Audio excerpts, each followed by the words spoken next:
Muy, pero muy buenos días, bienvenidos, bienvenidas, ¿cómo están? Aquí con muchas ganas de compartir estos 30 minutos a pura información, recordando siempre que es esencial el hábito del uso de barbijo, es algo que llegó para quedarse, por supuesto, y que tenemos que incorporarlo a nuestra rutina diaria, así como no olvidarnos del lavado de manos, que es fundamental en estos tiempos de pandemia, cuando llegamos a casa, cuando vamos a ingerir alimentos, siempre es importante también higienizarnos las manos, fundamental ventilar los ambientes, abrir las ventanas, aunque llueva, aunque haga calor, hay que abrirlas, y si recibís gente en casa, agregá un ventilador. ¿Para qué? Para que el aire circule, es la clave en esta pandemia tan importante como mantener la distancia. Si te encontrás al aire libre, bueno, 2 metros de distancia y el uso de barbijo. Son dos recursos fundamentales que te van a garantizar evitar ser parte del problema, evitar contagiarte, sin dudas. Así que lo recordamos cada día porque son cuestiones que todos conocemos, pero a veces nos cuesta mucho dejarlas en claro como un hábito que tenemos que todos los días cumplir, como el cepillado de dientes o como lavarnos la cara.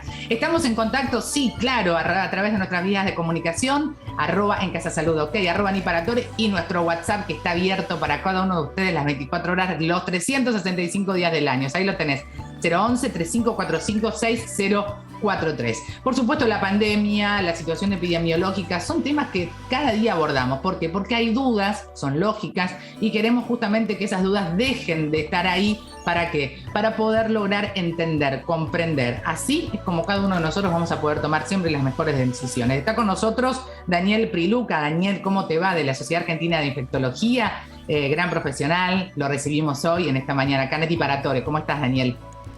¿Qué tal? Buenos días, Natalia.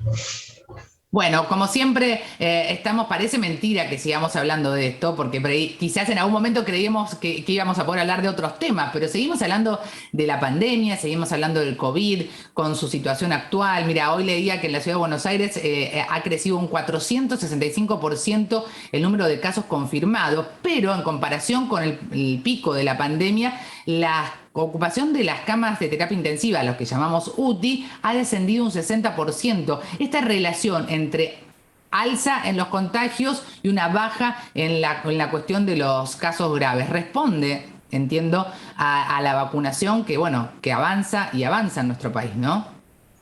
Sí, claramente lo que sucede tiene que ver con que haya una alta tasa de vacunación en la Argentina, pero hay que tener cuidado con las estadísticas porque las estadísticas uno las puede hacer decir lo que quiere si las sabe manejar un poquito. Coincido. Entonces, totalmente, coincido. Si bien es cierto que aumentaron los casos y en relación al pico de la segunda ola, por ejemplo, la ocupación en terapia intensiva por COVID es distinta, la ocupación en las últimas semanas, así como subieron los casos en forma exponencial, tanto la ocupación y la internación, no solo en terapia intensiva, sino en salas generales, viene acompañando ese número de casos. Por supuesto, no es la misma cantidad que teníamos.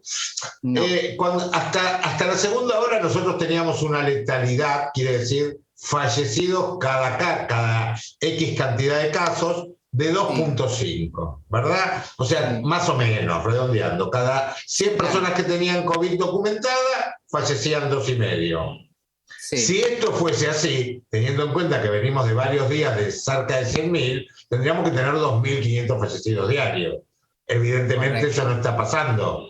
Tenemos un 10% de eso y eso es lo que consigue la vacunación.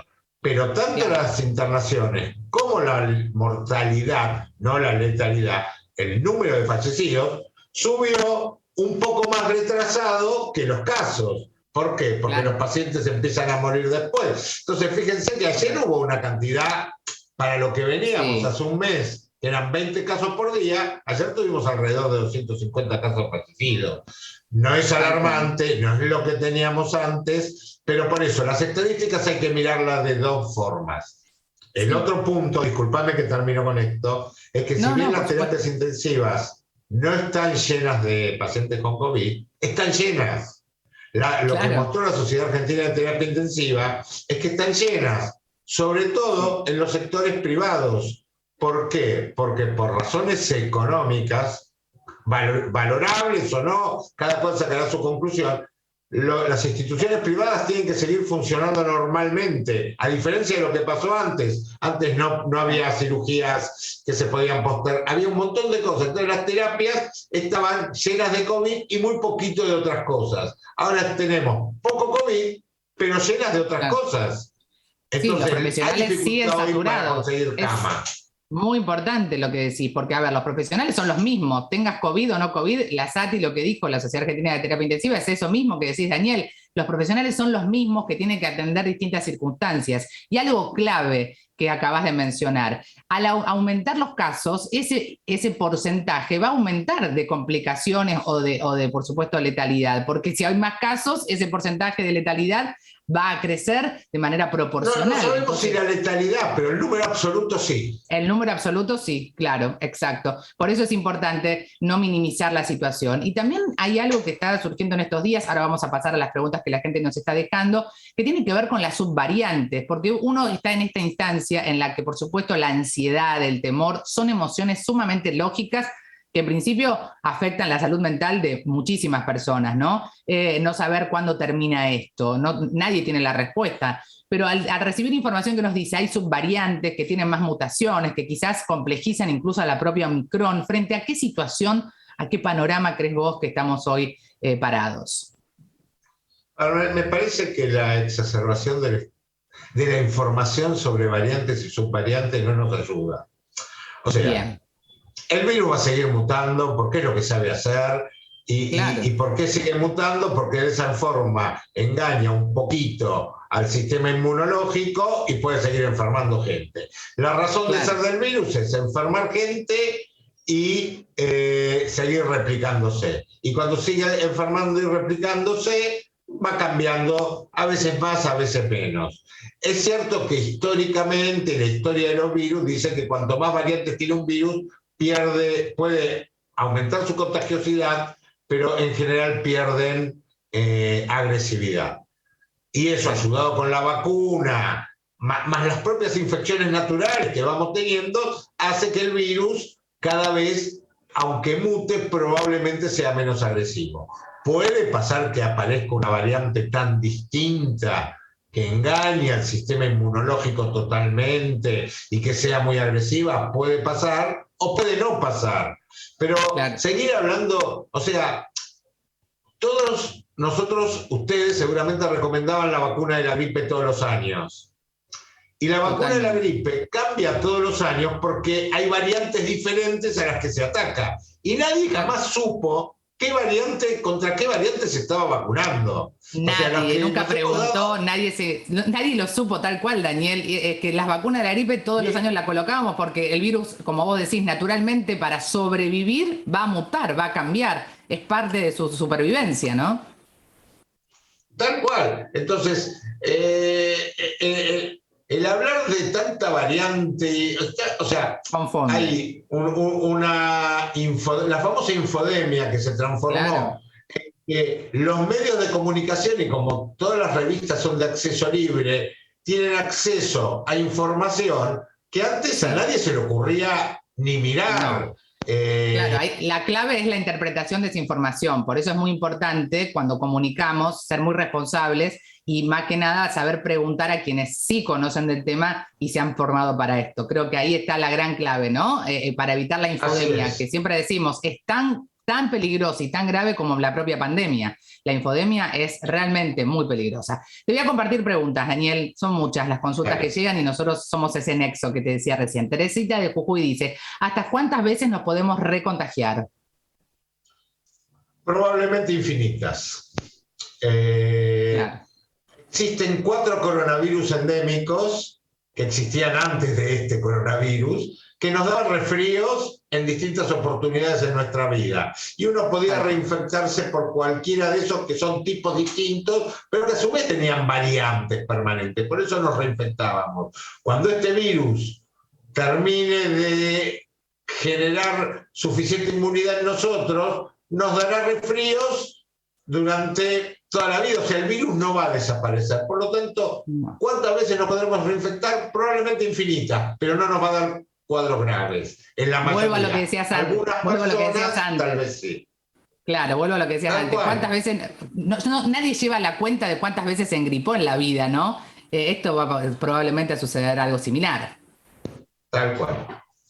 Bueno, próxima pregunta de Gabriela, que es de Formosa. Dice, ¿qué va a pasar con las escuelas? Yo le escuché decir que en una pandemia lo primero que se cierra son las escuelas y lo último que se abren también. ¿Es así? Te vamos a pedir que te pongas en el centro de la cámara eso, porque se te perdía la imagen. Gabriela dice eso. A ver. La verdad que primero desmentir categóricamente que las escuelas son sitios donde los chicos no se infectan. Sería absurdo. Sería el único lugar donde las personas sociabilizan y los chicos no se infectan. Y sí. O sea, sería... Improbable, eso, poco probable, poco probable. La palabra evidencia se usa demasiado gratuitamente en este país. Sí. Y nunca se muestra la evidencia, porque nos hablan de evidencia que jamás mostraron. La única forma de saber lo que pasa en la escuela es testeando a los chicos permanentemente para saber cuál es la incidencia que uno tuvo. Como eso no se hizo en ningún lado, no hay evidencia. No hay evidencia. Ahora, es cierto que si tenemos los chicos vacunados y la gran cantidad de la población es vacunada, uno va eligiendo las situaciones. No podemos permanecer eternamente, o sea, porque como el virus, ya les dije, no va a desaparecer, va a seguir existiendo, no podemos pensar en cerrar las escuelas o todas las actividades permanentemente. Entonces hay que buscar situaciones de convivencia con él y tal vez en algún lugar puntual haya que hacer un cierre por 15 días, por ejemplo, y después reabrirlo, pero eso va a haber que ir revaluándolo en la marcha. O sea, hay cosas, obvio, si alguien me pregunta cuál es la situación ideal, y la situación es que cada uno viva en su burbuja, en una burbuja, pero eso es inviable social y económicamente. Entonces, seguro. Yo creo que las escuelas van a abrir, van a funcionar lo más normal posible, lo que no quiere decir que en una región, tal vez un pueblo, tal vez una ciudad, tenga que cerrar transitoriamente. Claro, eso puede suceder, pero eso que decís es transitorio y se irá evaluando paso a paso. En esta pandemia lo que aprendimos es que es muy difícil poder predecir el futuro, así que hay que vivir el día a día en función...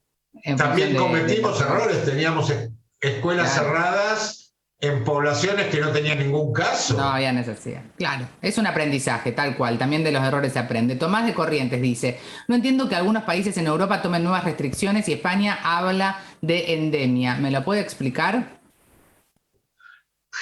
Son las libres interpretaciones que podemos hacer de algo que es muy difícil. O sea, el que habló de endemia fue el presidente de España, es una visión seguramente asesorada. No hay duda, y esto que yo decía, vamos a la endemia, el virus no va a desaparecer nunca. Lo difícil es cuando uno declara que el impacto en la salud es lo suficientemente bajo como para que uno diga, bueno, ya empezamos a convivir con este virus sin preocuparnos demasiado. Probablemente falta un tiempo para esto. Probablemente falta un tiempo. Nosotros no hisopamos a todas las gripes. No. Existe, el mismo hisopado que se hace para COVID se puede hacer para gripe. Y sin embargo, hace 3 años, en invierno, no hisopábamos a todas las personas para saber si tenían gripe. No, por supuesto que no. Nadie se iba a hisopar para ver qué tipo de variante tenía en la gripe, como dijimos al comienzo. O sea, son todas cuestiones que creo yo, hay una sobreinformación que, bueno, que por supuesto no ayuda a poder mantener la calma, que es lo más importante. A ver, otra pregunta de Patricia Belgrano. Dice, ¿qué opina de los autotest? A mí me parecen bien, son una herramienta útil. Lo que tampoco me gusta es cuando se los vende como la solución de qué. O sea, Inglaterra reparte el Estado autotest y la gente se autotestea en la casa 2 veces por semana y sin embargo tuvo picos feroces de coronavirus. O sea, son herramientas, pero por otra parte, un autotest que vale 2.000 pesos, con suerte lo puede comprar el 10 o 15% de la población argentina para un grupo familiar. Con lo cual, el 85%, si quieren lo exagero, el 20%, pero hay un 80% que no va a acceder a los autotest. Entonces, no son soluciones, son herramientas que pueden ayudar. El que tiene la posibilidad y se lo quiere hacer y dispone el dinero, que se lo haga, me parece fantástico.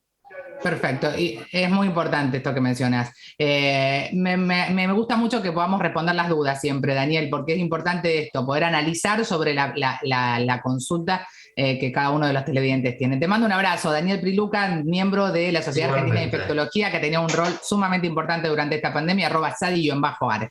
Chao, Daniel, gracias, que tengas buena jornada. Gracias, que tengas buen día.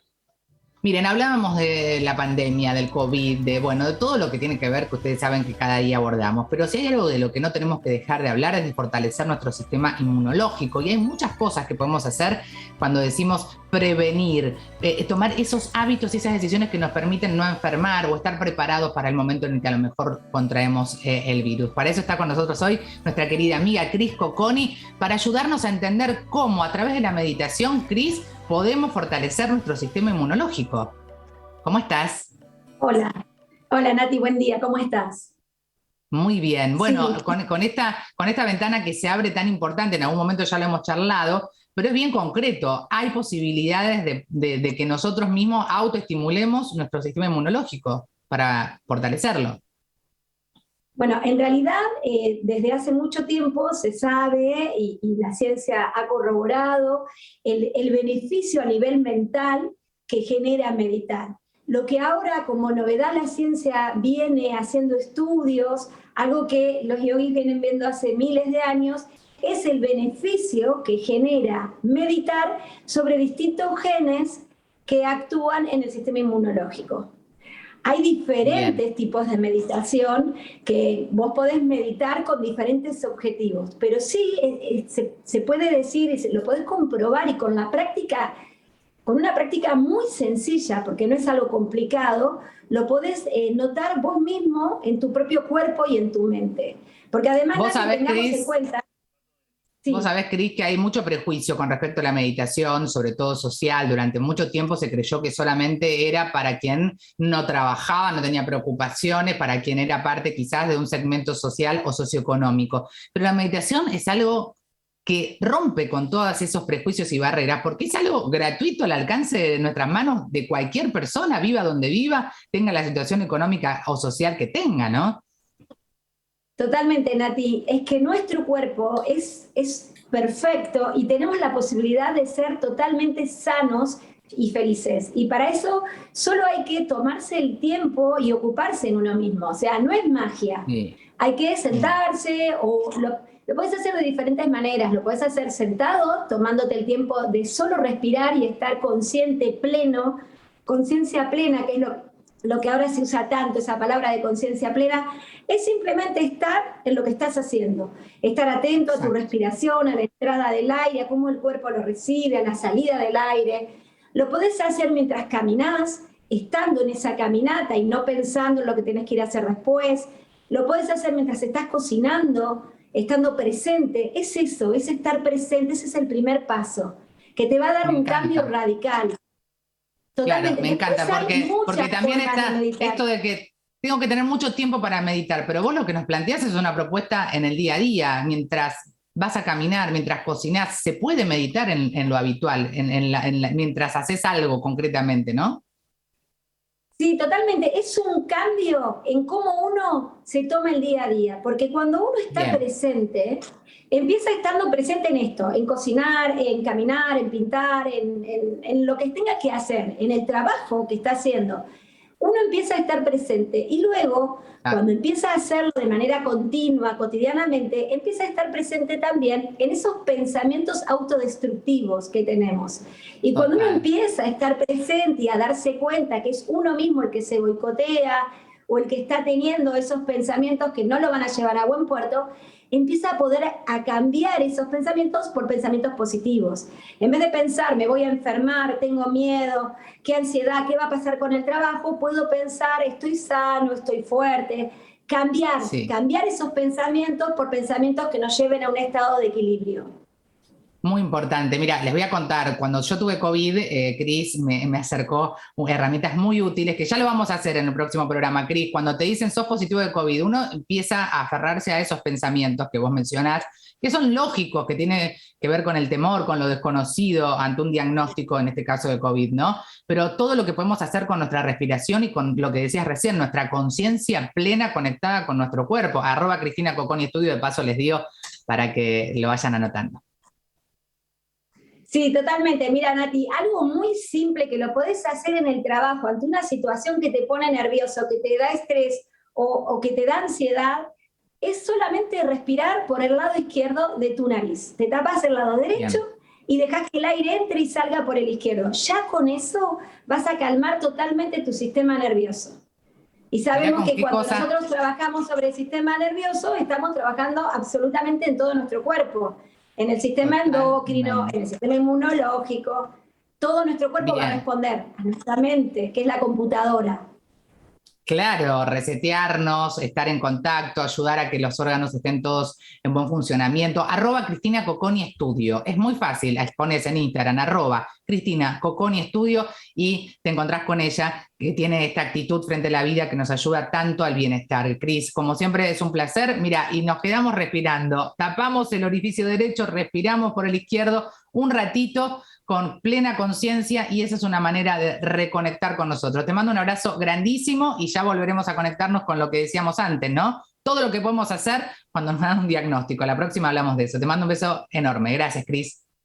Un beso, Nati. Gracias a vos. @Cristina Coconi Estudio, se los repito porque hay mucha gente que después me escribe y nos pregunta ¿dónde me contacto? Bueno, @Cristina Coconi Estudios o @En Casa Salud OK. Les decía que bueno, ¿qué hacemos cuando somos el contacto estrecho de una persona que es caso confirmado, ¿no? Me dicen que mi mamá, mi pareja es positivo. ¿Qué tengo que hacer? Bueno, presta atención. ¿Sos contacto estrecho de un caso confirmado, pero no tenés síntomas compatibles con COVID-19? Si no completaste tu esquema de vacunación, aislate por 10 días y luego comunícate con el sistema de salud de tu jurisdicción para vacunarte. Si tenés el esquema de vacunación completo o tuviste COVID-19 en los últimos 3 meses, extrema los cuidados y hacete el test entre el tercer y quinto día del último contacto. Si te diste la dosis de refuerzo hace más de 14 días, solo tenés que extremar los cuidados. No es necesario que te realices el test. Evita concurrir a eventos sociales o masivos y presta atención a los síntomas que puedan aparecer. Vacunate. Las vacunas están salvando vidas. Argentina te cuida. Y eso siempre lo repetimos, ¿no? Las vacunas te salvan, no hace falta que me creas, simplemente analiza lo que ha sucedido a tu entorno, en tus conocidos, los han salvado sin dudas, han atravesado quizás, y por estos días muchos, el COVID de una manera llevadera, obviamente que siempre impacta, que deja su huella, pero es importante recordar eso, la vacunación nos salva. Hernán Maroni lo sabe, con él siempre hablamos de esto porque, bueno, nos tocó una situación y pudimos atravesarla gracias a la vacunación. Hernán, ¿cómo estás? Bienvenido. Hola Nati, buen día, un placer estar acá. Bueno, me alegra. Y para estar preparados también frente a la vida, frente a las distintas circunstancias, la alimentación, hablábamos recién con Cristina de cómo podemos fortalecer nuestro sistema inmunológico, desde la meditación, la respiración, pero la alimentación es otra clave fundamental, la incorporación de lo que vamos a hablar hoy, legumbres, que insistimos en este punto porque es un camino que tenemos que empezar a transitar si queremos sentirnos bien. Exacto, Nati, qué interesante también poder interpretar la salud desde muchos ángulos diferentes, no quedarnos solamente con el tema de la alimentación, sino tener en cuenta que somos también personas que tienen un cuerpo físico, que necesitan de actividad física, que necesitan tener la mente en condiciones saludables también, y todo esto va contribuyendo a lo que es nuestra salud. Y gran parte de nuestra salud está regulada por nuestro intestino. Las bacterias que tenemos en nuestro intestino regulan nuestro sistema inmunológico. Entonces hay ciertos alimentos que vos ya nos estuviste adelantando recién, que regulan nuestra microbiota intestinal, que son justamente las legumbres, las que vemos acá, los porotos, garbanzos, lentejas, arvejas. Todos estos alimentos tienen grandes cantidades de fibra, por lo cual incorporarlas habitualmente en nuestra alimentación nos genera muchos beneficios en nuestra microbiota.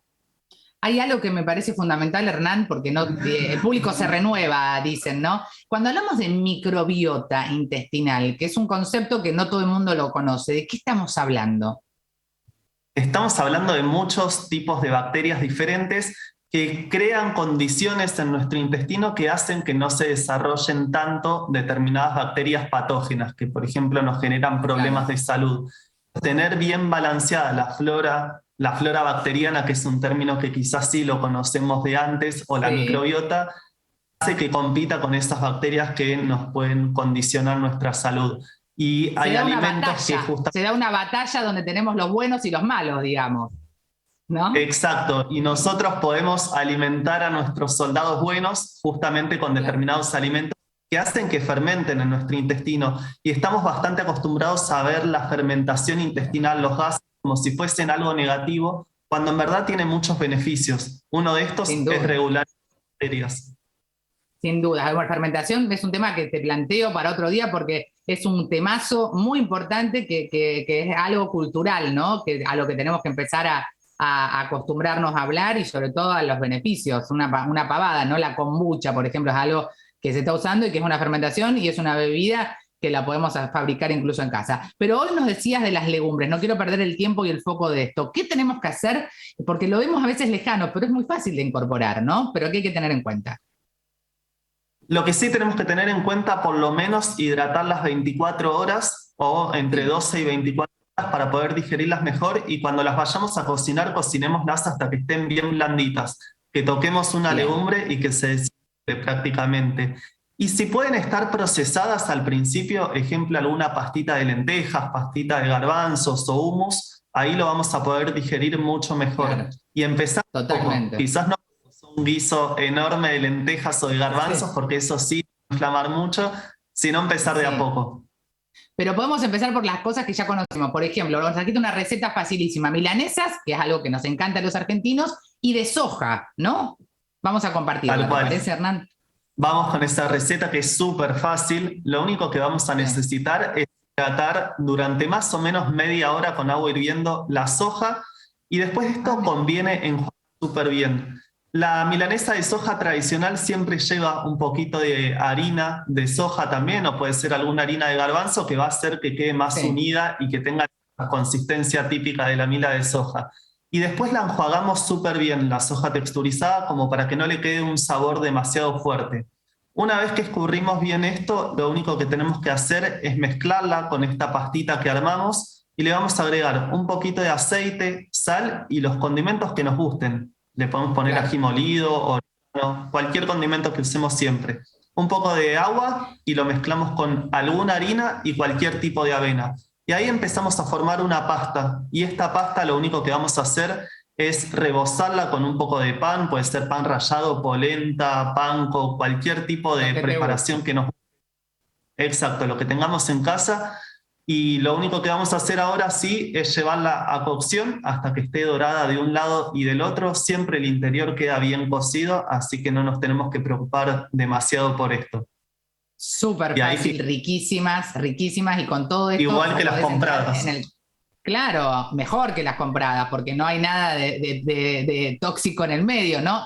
@hernán.nutrición, esta receta la tiene Hernán ahí, @hernán.nutrición, se los repito una vez más, porque es un lugar donde hay muchas herramientas, que es eso, lo importante para transitar este camino. No sé si llegamos, pero también está, a ver, me va a decir Leo, la faina por el tiempo, pregunto, ¿no? Muy cortito, ¿llegamos a la faina? Llegamos a la faina, Hernán, dale, vamos con... Faina, harina de garbanzos, 400 gramos con 1 litro de agua, lo hidratamos durante un par de horas, que no queden grumos, y eso solo lo llevamos a una placa bien caliente al horno y queda lista.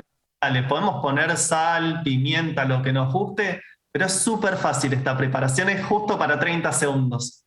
Pero mirá, re fácil, el líquido lo dejás de hidratar, lo pones al horno y queda la faina, que la podemos poner con todo, con una ensalada, con una picadita saludable, con de todo, me encanta. Y tiene un montón de proteínas esto. Después les vamos a compartir bien las cantidades, les vamos a dejar el detalle en el Instagram, pero es súper fácil y ingredientes. Arroba Hernán.nutrición, ahí lo pueden seguir a él, o en arroba en Casa Salud OK también. Te mando un beso, me encanta. Legumbres, vamos a seguir con ellas para poder sentirnos mucho mejor. Y a ustedes, bueno, lo despido, Hernán. Un abrazo para vos, Hernán, y para todos ustedes en casa, recordándoles que lo individual suma, pero es lo colectivo lo que definitivamente transforma. La receta de Hernán la vamos a compartir en un ratito en arroba en Casa Salud OK. Chau, hasta mañana. Sigan aquí en la pantalla de nuestra querida televisión pública.